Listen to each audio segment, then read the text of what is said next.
My whole life, I was a pretty girl until one day I woke up with this hole in my face. It keeps growing. It's not a surreal hole. There's no going into it. The only thing that comes out of it is this yellow pus, which drips down my chin. I was pretty and had a boyfriend before I got the hole. When the hole was just beginning, I was afraid to let him see it. You can't come over, I'd say. The hole is still here. I don't care, my boyfriend said. You have to let me see it eventually. He'd say, eventually, I'm going to look. He'd whisper the threat on the other end of the line. I have your key. Eventually, I had no choice other than to allow him to see me. Us. Anyway, now I still have the same boyfriend because he was probably like, well, I can't leave her now that she has this hole in her face. He doesn't mind the hole too much, but he doesn't live with me or anything. We're in the kind of relationship that's only as serious as two people who are never going to live together, so he chooses when he wants to see me. He chooses when he wants to care. I mostly stay in my very small apartment because the sun burns my hole. Dust, too, can be an irritant. I need to be cautious and treat myself gently. My hole and I are at risk. Not to mention, as an ex-pretty person, it's hard walking down the streets and getting looked at the way I get looked with this fucking hole in my face. Once every few weeks, my boyfriend will make me get out of the house. Like last week, he said he would take me to the movies. After work, he came over and said, "Tonight is the night." His face, which has the right amount of holes, looked nervous, his brow expressing what he was too in denial to admit he was thinking, which was that he was embarrassed to be seen with me in public. To be fair, we live in a city, so you never know who you're going to run into. I said I wasn't sure about going out, but then I ended up letting him do what he wanted with me, because that's how I am with boyfriends. At a point, it's just like, okay, sure, the movies.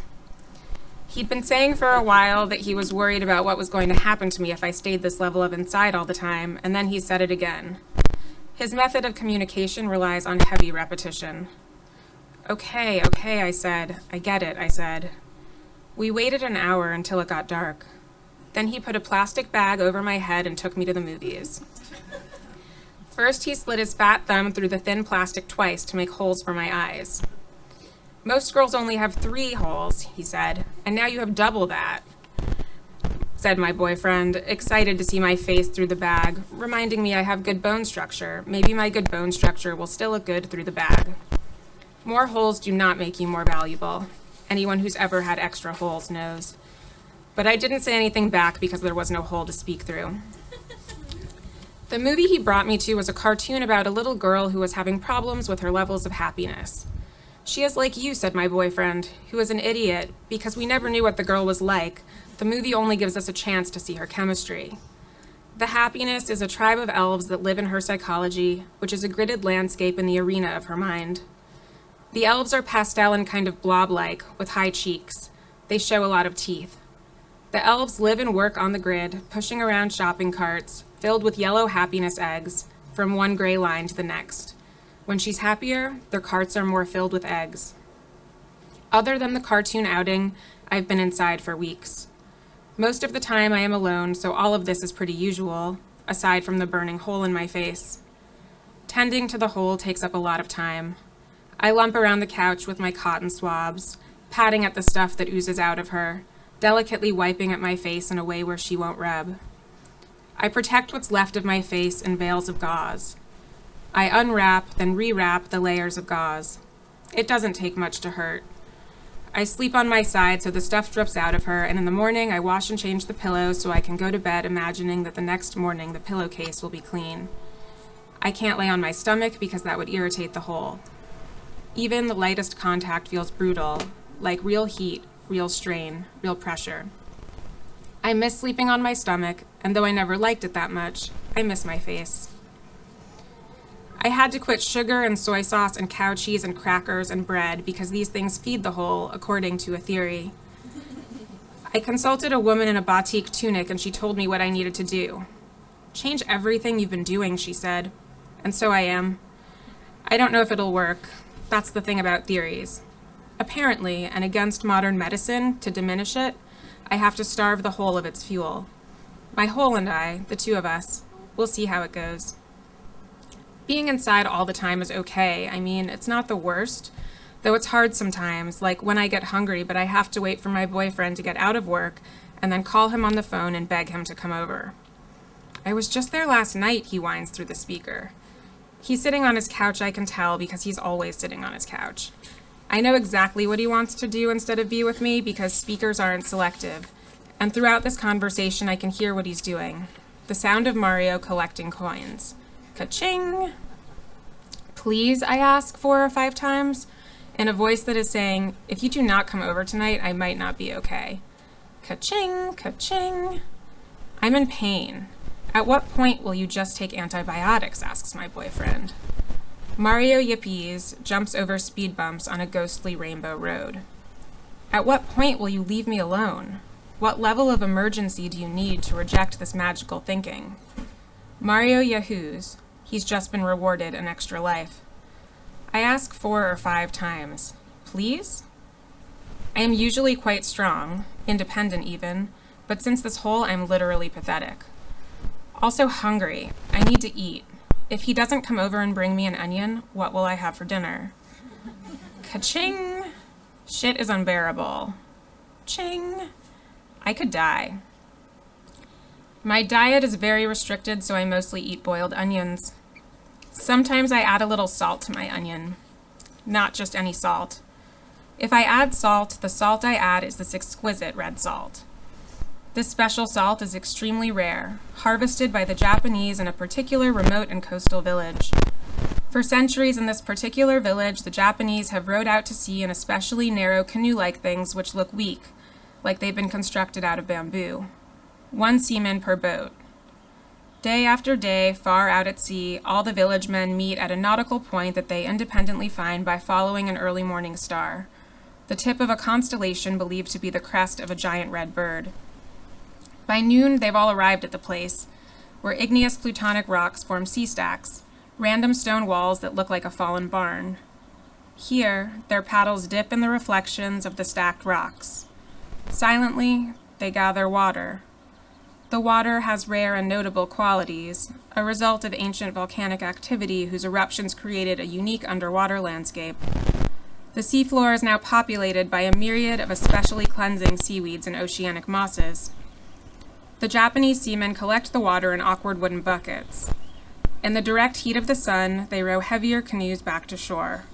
On land, they unload, collectively, pouring out buckets into the town's huge vat.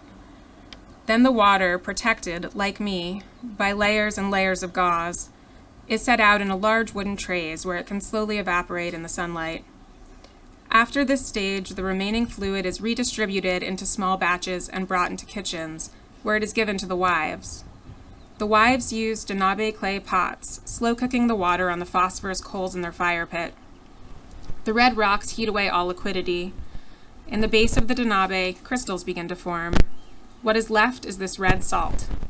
The salt gatherers, who have a name, have ancestral roots in salt. The Japanese men who collect the salt have fathers who too collected water from the same sea point. The women come from a long line of women who have spent their lives taking what bits of the sea their husband have brought them and cooking it out. After it becomes salt, it is bundled and packaged, put into a fancy tin. My point is, it is a high-quality salt with an exceptional minerality. Also, it is very expensive. And to be honest, though I occasionally might salt my onion, I remember to use this salt rarely. What is the point of salt if what you are eating is a boiled onion for breakfast, a boiled onion for lunch, if I'm still hungry for dinner, a boiled onion? I am the only person in the world who knows what it's like to exist off of only boiled onions. Correct me if I'm wrong. Even my boyfriend keeps saying, "Stop it with the onions. Can't you just eat like a human being?" he begs, while offering me a slice of poison. I don't even use a knife to cut my onions anymore. After I boil the hell out of one, I just slip out the slick inner layers by pressing each softened bulb with a spoon. I used to saute, but now this happens rarely, though the added fat did once make the onions more palatable. Part of this whole situation is that the hole in my face has been making me very tired, so I try to avoid extra activities, for instance, washing pans. Other than the obstacles caused by the hole in my face, the sex is pretty much the same. We can't kiss at all, so he doesn't look at my face, but like I said, the sex is pretty much the same. He thinks it's kind of hot, me wrapped up in all these bandages, all this gauze. It's like you're straight out of an asylum. It's like I'm fucking someone in the hospital, he says when he's coming. He doesn't know the things that have happened to me in the past, so I brush it off, make jokes like a well-adjusted, good-natured, deformed patient. The sex rigor causes the bandages to start peeling off my chin, so my left hand presses the cotton swabs to my face, holds the wrappings flush to what used to be skin, what is now a gaping infection. Whatever sex happens only happens to my backside. Darling, he says, petting the back of my hair like it's a dead cat. My poor little sick darling. Tonight, when he comes over with dinner for us, fried chicken for him and a boiled onion for me, I say, let's put a baby in me. All of a sudden, even with a hole in my face, I am enthusiastic. You can't take care of a baby in your condition, he says, even though that's not what's stopping him. He doesn't think replicating himself is a very good idea. No, no, no. He says, just stop it for a minute and think about it. I stop. I think about it. Then we agree. 2 of him sounds even more terrifying than the hole. Plus, what if we did at some point have a baby? What if someday our baby grew up and it got a hole like this too? Your mouth used to be so perfect, he says, before he mounts me from behind. I try not to let my weeping hole slam too hard into the pillow. When he's gone, I feel so sorry for myself. I try to put a hunk of onion in the hole because onions have absorptive properties. Onions can draw poison out of our bodies, according to the theory. I drink mushroom concoctions, spoons full of electric green oil. I fill the hole with turmeric and this transcendental honey that comes from New Zealand and at a real price. I mask my hole with it, sweet, sticky orange. I dream of these bees who become gods to me. The drones are hard at work, neon balls of pollen attaching to the hairs on their legs, buzzing, incidentally making salve for my hole. In the future, if I ever get it back, I might owe them my face. Bees construct a specific cell for their queen, who, like me, stays in, trying to make as many babies as she possibly can while getting served the finest royal jelly. The workers live whole lives in service to her, sometimes aggressively stinging a predator only to immediately die. Unlike the rest of them, the queen is able to sting repeatedly without dying, though in her cell, she rarely gets presented with the opportunity to use her stinger. Because of my hole, every morning and every evening, I swathe my face in theory and transcendental honey. The queen, unlike me, will be able to determine the sex of the eggs she lays.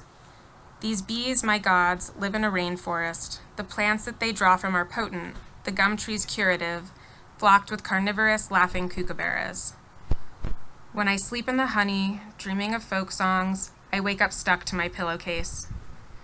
Just between you and me, sometimes deep in my hole, I can feel the honey working. This is such a relief. In this momentary relief, my nerves get the sense that they, like me, might someday have a future that will be bearable.